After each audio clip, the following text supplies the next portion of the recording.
IPL Pooram കൊടിയിറങ്ങിയ ശേഷം team ഇന്ത്യയുടെ ആദ്യത്തെ T20 പരമ്പര ജൂൺ അവസാനത്തോടു കൂടിയിട്ടാണ് നടക്കാനായിട്ട് പോകുന്നത്.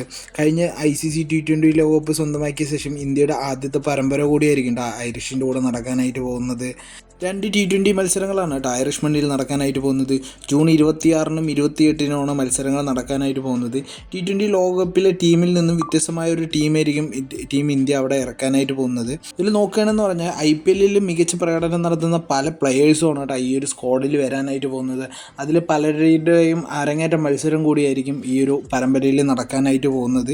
ഇതിൽ നോക്കുകയാണെന്നുണ്ടെങ്കിൽ മെയിനായിട്ടും മൊത്തത്തിൽ ടീമിലെ ഈ ഒരു ലോകകപ്പ് ടീമിൽ നിന്നും മൊത്തത്തിലൊരു അഴിച്ചുപണി തന്നെ ഉണ്ടാവും. ഇന്ത്യക്കായിട്ട് ഓപ്പണിംഗ് ആയിട്ട് ഇറങ്ങാനായിട്ട് പോവുക ഇന്ത്യയുടെ രാജസ്ഥാൻ്റെ ഓപ്പണിംഗ് കൂട്ടുകെട്ടായിട്ടുള്ള ജയ്സ്വാളും വൈഭവ് സൂര്യവംശിയും കൂടിയായിട്ടായിരിക്കും ഉണ്ടാവുക. ഇപ്പോൾ ഈ ഒരു IPL എടുത്ത് നോക്കുകയാണെന്നുണ്ടെങ്കിൽ ഏറ്റവും നല്ലൊരു ഓപ്പണിംഗ് ജോഡികൾ ഒന്ന് തന്നെയാണ് വൈഭവ് സൂര്യവംശിയും യശസ്വി ജയ്സ്വാളും എന്ന് പറഞ്ഞു കഴിഞ്ഞാൽ അതിൽ മെയിനായിട്ട് ഒരു കാര്യം എന്തെന്ന് പറഞ്ഞു കഴിഞ്ഞാൽ ജയ്സ്വാൾ ഈ ഒരു കളികൾ ഇതുവരെ കഴിഞ്ഞ കളികൾ എടുത്ത് നോക്കുകയാണെന്നുണ്ടെങ്കിൽ ഈ ഒരു IPL ടോപ്പ് സ്കോറർ കൂടിയാണ്. ഇനി തുടർന്നും ഇതേ ഫോം മുന്നിലേക്ക് വെക്കുകയാണെന്നുണ്ടെങ്കിൽ ജയ്സ്വാൾ തന്നെ ആയിരിക്കും ഓറഞ്ച് ക്യാപ്പിൻ്റെ ഓണറായിട്ട് വരാനായിട്ട് പോകുന്നത്.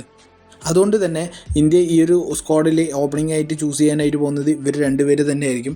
1 ഡൗൺ സ്ഥാനത്തിലേക്കും ക്യാപ്റ്റൻ സ്ഥാനത്തിലേക്കായിട്ട് ഇറങ്ങാനായിട്ട് പോകുന്നത് ശുഭ്മാൻ ഗില്ലാണ് കേട്ടോ.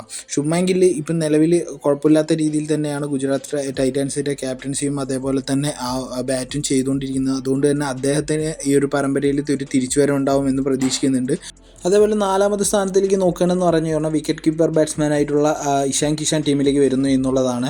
അവിടെ സഞ്ജു സാംസന് വരാനുള്ള ചാൻസ് വളരെ കുറവാണ്. വേറൊന്നും കൊണ്ടല്ല, തുടർന്ന് ഒരുപാട് മത്സരങ്ങൾ കളിക്കുന്നത് കൊണ്ട് തന്നെ അദ്ദേഹത്തിന് റെസ്റ്റ് അല്ലെങ്കിൽ അദ്ദേഹത്തിന് ടീമിൽ നിന്ന് മാറ്റി നിർത്തുക ഏതെങ്കിലും ഒരു രീതിയിൽ പരിഗണിക്കാനുള്ള ചാൻസ് ഉണ്ട്. അതുകൊണ്ട് തന്നെ അദ്ദേഹം ഈ ഒരു സ്ക്വാഡിൽ ഉണ്ടാവില്ല എന്നാണ് അറിയാൻ പറ്റിയിരിക്കുന്നത്. പിന്നീട് അങ്ങോട്ട് നോക്കുകയാണെന്ന് പറഞ്ഞു കഴിഞ്ഞാൽ ശിവൻ ദുബെ അതേപോലെ തന്നെ ഓൾറൗണ്ടർ ആയിട്ടുള്ള വാഷിങ്ടൺ സുന്ദർ ടീമിലേക്ക് വരുന്നു എന്നുള്ളതാണ്. പിന്നെ നോക്കുകയാണെന്ന് പറഞ്ഞു കഴിഞ്ഞാൽ ഈ ഒരു മിഡിൽ ഓർഡർ ബാറ്റ്സ്മാൻമാരായിട്ടുള്ള IPL ഫോം ആകുന്ന കുറച്ച് പ്ലേയേഴ്സിന് ഈ ഒരു പൊസിഷനിൽ കാണാനായിട്ട് പറ്റും. അത് ഇനി തുടർന്നുള്ള മത്സരങ്ങൾ വെച്ചിട്ടായിരിക്കും എന്തായാലും വരാനായിട്ട് പോകുന്നത്. പിന്നെ അവരുടെ ബൗളിംഗ് സെക്ഷനിലേക്ക് വരുന്ന സമയത്ത് എന്തായാലും ബുംറയ്ക്ക് റെസ്റ്റ് കൊടുക്കാനുള്ള ചാൻസ് ഉണ്ട്. തുടർന്നുള്ള എല്ലാ മത്സരങ്ങൾ കളിക്കുന്നത് കൊണ്ട് തന്നെ അദ്ദേഹത്തിന് എന്തായാലും മാക്സിമം റെസ്റ്റ് കൊടുക്കാനുള്ള ചാൻസ് ഉണ്ട്. അതേപോലെ തന്നെ ഓൾറൗണ്ടർ കൂടിയായിട്ടുള്ള ഹർദിക് പാണ്ഡ്യയ്ക്ക് റെസ്റ്റ് കൊടുക്കാനുള്ള ചാൻസ് ഉണ്ട് എന്ന് പറയുന്നുണ്ട്. ഈ ഒരു സ്ക്വാഡിലേക്ക് ബൗളിംഗ് നിരയെ അണിനിരക്കാനായിട്ട് പോകുന്നത് മെയിനായിട്ടും മുഹമ്മദ് ഷമി, മുഹമ്മദ് സിറാജൊക്കെ ആയിരിക്കും കേട്ടോ. പിന്നീട് അങ്ങോട്ട് സ്പിന്നിങ് സെക്ഷനിലേക്ക് നോക്കുകയാണെന്ന് പറഞ്ഞു കഴിഞ്ഞാൽ വരുൺ ചക്രവർത്തിനെ ടീമിൽ നിന്ന് മാറ്റി നിർത്താനുള്ള ചാൻസ് ഉണ്ട്. അദ്ദേഹം തുടർന്നുള്ള മത്സരങ്ങൾ കളിക്കുന്നത് കൊണ്ട് തന്നെ അദ്ദേഹത്തിന് റെസ്റ്റ് അല്ലെങ്കിൽ ടീമിൽ നിന്ന് തൽക്കാലം മാറ്റി നിർത്താനുള്ള ഏതെങ്കിലും ഒരു രീതിയിൽ മാറ്റി നിർത്താനുള്ള ചാൻസ് ഉണ്ട്. അങ്ങനെ സ്പിന്നിംഗ് പൊസിഷനിലേക്ക് നോക്കുകയാണെന്നുണ്ടെങ്കിൽ ഓൾറൗണ്ടർ കൂടിയായിട്ടുള്ള വാഷിങ്ടൺ സുന്ദർ ഓൾറെഡി ടീമിലേക്ക് വരികയും അതേപോലെ തന്നെ രവി ബിഷ്ണോയ് ടീമിലേക്ക് വരികയും ചെയ്യും.